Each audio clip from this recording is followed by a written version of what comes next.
Wow, guys. So you know what? How many of you ate a Well bar today? I know, and if you didn't, you should. There might not be any left. There aren't. I don't think so.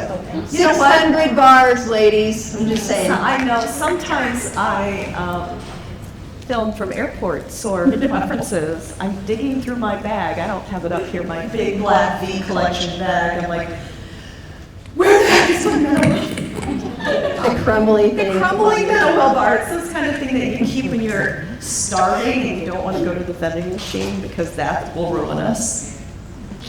So anyway, Julie, the CEO of Well, the creator, CEO of Well, you're joining me today because we've learned so much today. And we started the day talking about the fact that women make 80% of all the healthcare decisions in this country for themselves and everyone they touch, and sometimes we don't feel empowered to act on that. Right. So I really wanted you. Julie is not only an entrepreneur, but she's a business coach and a women's empowerment figure. I mean, I often call you and you get right to the point. You're like, okay, but what's the point of that? In a nice way. I want to do this. Yeah. What's the point of that? Have you thought it through? So when you think of women's empowerment, how now we take this knowledge, 480, there's 480 of you, 500 round up, have taken all this knowledge you've heard from the best in class today. How do you empower yourself? How do you get past the gatekeeping that we do in our own heads? Yeah.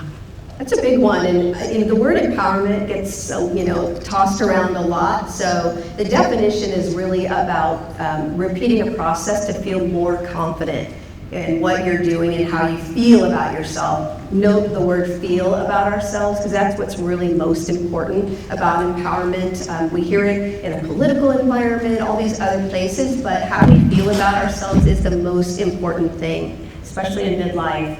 But I just want to say, we've heard a lot of incredible things today, and I want everybody to hold space with the fact that menopause and midlife is a blessing. It is a gift to get to this place in our lives. There's many women who haven't made it to the hot flashes, to the sleepless nights, the dry vagina, to the weight gain or middle, or all the things that are hard. But it is a blessing, and we can find our empowerment when we embrace this new journey with all the ups and downs and difficulties, because I believe menopause brings us back to ourselves. It forces us to, like when we've ignored ourselves because we're taking care of everybody else, she's like, hello, me, it's my time right now. And that's where empowerment comes from, and really reconnecting to ourselves and how we feel about ourselves in this time. Well, that takes a certain amount of grace, doesn't it? Absolutely. Because we're not perfect, but who is? And perfect's kind of boring anyway, right? I mean, having all the different experiences and emotions and joy and sadness, that's what keeps life exciting. That's the variety, you have sexual variety and then you have menopausal variety. So that's the good stuff. But how do we as high capacity women able to do everything? I have to take more time now. Believe it or not, I work at a speed that is 75% or 50% of what I used to work at. And that's okay. It's okay with me. But it's come with and still, we're high capacity. We manage to get a lot of stuff done. But it comes with a certain amount of grace, as we just spoke about.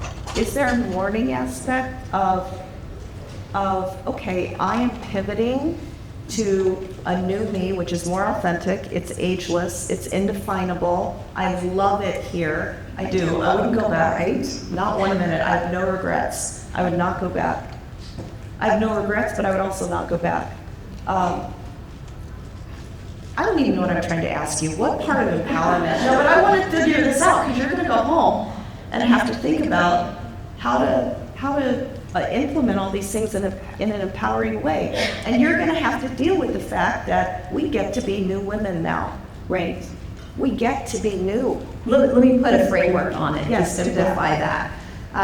You named this talk. We're going to own it. So let's just make it easy for our menopausal brains, and let's work with the acronym OWN. And that is, first of all, let me just ask, who has a dream that's kind of still stuck that you haven't gone for? Please, everybody raise your hand. Because if you don't think you do, you've forgotten. She's still there. She's just waiting for you to remember to acknowledge her. That's what's exciting about this time of our lives, because we still get to create new dreams. I started Menowell at 55. What the heck?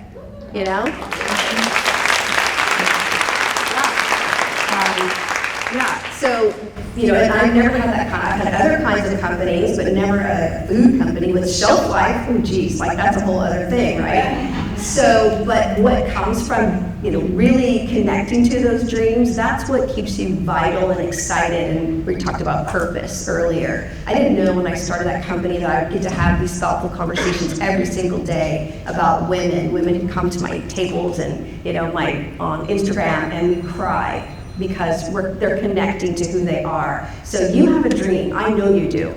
So I hope you're chasing it, and if not, we'll go to the W, and that's whispers. We all have whispers, but we don't get quiet enough to hear them.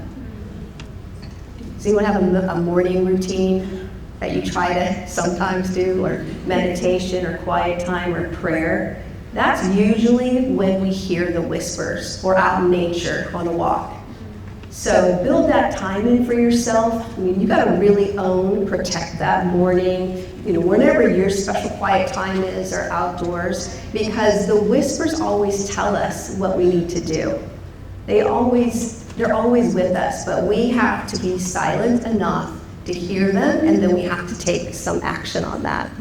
And that's where the end is, just never give up on yourself, right? It doesn't matter, My mom just started strength training at 82. That's good. Right? There are mamsy-pamsy weights, Vonda's no mamsy-pamsy weights. I'm like, she's 82. But she's 82, right? Yeah. She's got those twos going. She just started with her mamby-pamby weights. Right. My 85-year-old mother, she's going to hate me talking about her, is here. Mommy. Is she here? Joy Wright is here. My mom is here. Wave, Mom. Hi, wave, Mom.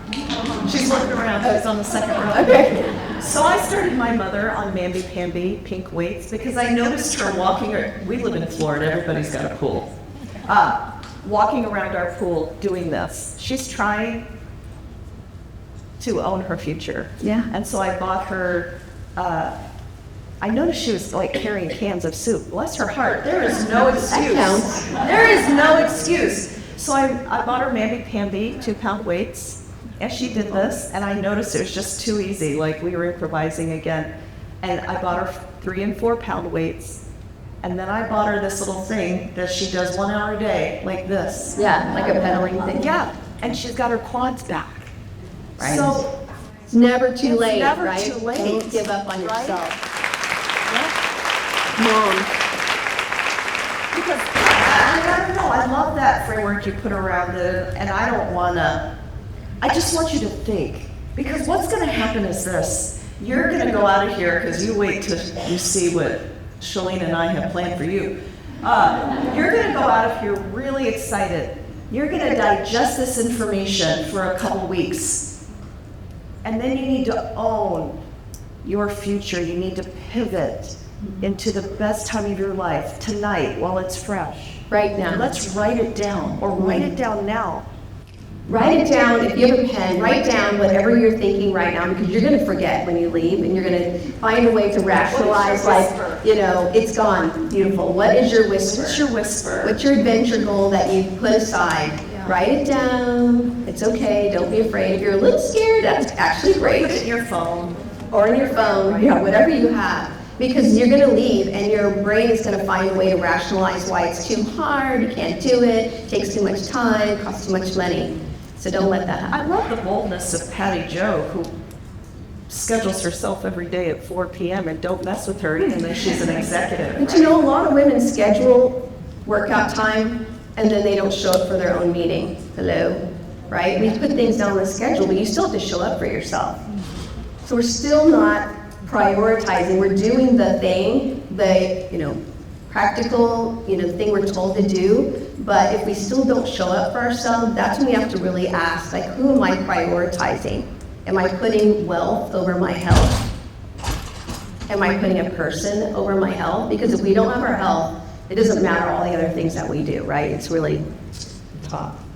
So what if you wrote down, I want to start exercising? I mean, we've had a lot of exercise people, but now you're like, okay, what do I do next? Well, we've told you about the 80-20, zone 2, zone 5. We've talked to you about lifting. We've talked to you about trusting your gut. You know you need to eat vegetables and meat and protein. You know that. And fiber. You don't have to put rules around that. You know that. I think Shalene is right. But let's go one step further, because it's not enough to empower yourself to say, okay, I'm gonna start exercising. When people ask me how to start, I say, okay, all you have to do in the next 7 days is do something you've been doing since you were 1 year old, which is walking, right? Just get up and move. You've been doing it, your 2-year-old's running around, getting into all the, remember when they were that age? You know how to do it. But here's what's gonna happen. If you do that, the first 3 days are easy because you're all willpower, right? You're like, I'm doing this. And then maybe 4 or 5, you wanna not do it, but you do it because by day 7, if you continue doing it, you're gonna look back and you're like, I just empowered myself for 7 days in a row. And I don't wanna not do it on the 8th day because I have a streak going. Do it for the street. It can just start as easy as that. And I'm gonna tell you for sure, if you do that after your biggest meal of the day, it will have a profound effect on your metabolism. And I also wanna let you know that there is no dirty dishes police that is gonna come to your house and bring shame upon you for walking away from your dishes and treating yourself first. You go for your walk after your biggest meal for 7 days in a row. You will be so empowered. Right. You will get towards your goal, you'll listen to your whispers. listen to your whispers. You won't give up on yourself. Don't give up on yourself. You know, we put, my girlfriend Kendra is brilliant. She always talks about women put ourselves on sale. Like we discount ourselves all the time, right? You know, we're worth full price, right? Premium price. So don't discount yourself. Wow. Wow. Yeah. We just do it. I'll take less. Yeah, that's okay. It's okay. It's okay. You go. No, you go. No, you go. Oh, geez, I'll go. You know. So all of that is just behavior and how we do things. And okay, that's just who we are. But this is a chance in midlife to claim 100% of who we want to be, to invest in our health. You know, we're worth it. We're, you know, let go of maybe some of the shoes, the purses, or whatever, and invest in your health. Full price. You're premium. You're not on sale, on discount. I love that thought. You are worth it. You are so worth it being invested. Did you write down your O? Did you write down Your whisper? Yeah. Yeah. Please do that. So Julie, we're about to wrap up. Yeah. I'm about to do the benediction. Okay. We have a couple pieces of business. All right, let's do business. Go ahead. Before I Do you need help or you got send this you off thing? and bring up Shalene. So listen, look at this. You know, you took this conference seriously. And you know what? All of our vendors put together really $5,000 worth of prizes. So whoever wins this, if you feel inclined, you can share, but not, you don't have to. The other thing I want to do, are my medical students still here? Or did they leave? Do they have to go They have to go study. They may have. So I just want to acknowledge that, you know, we talked about today that doctors aren't taught this in school, right? Nutrition, 11 hours, no menopause training. But we received an unrestricted educational grant from Sprout Pharma, and I noticed you all picking up these little pink pill things. Sprout Pharma makes the pink pill for women. Mm-hmm. And they give us an unrestricted educational grant, and we decided to invite 10 UCF medical students to come and learn the content.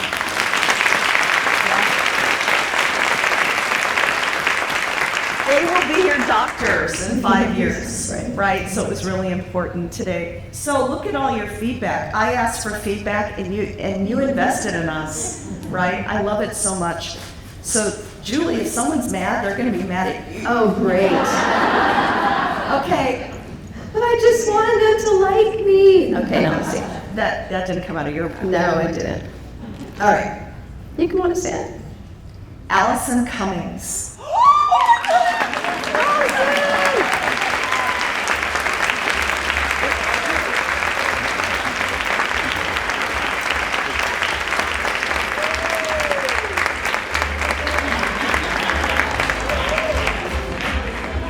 There you go. Congratulations. Yeah.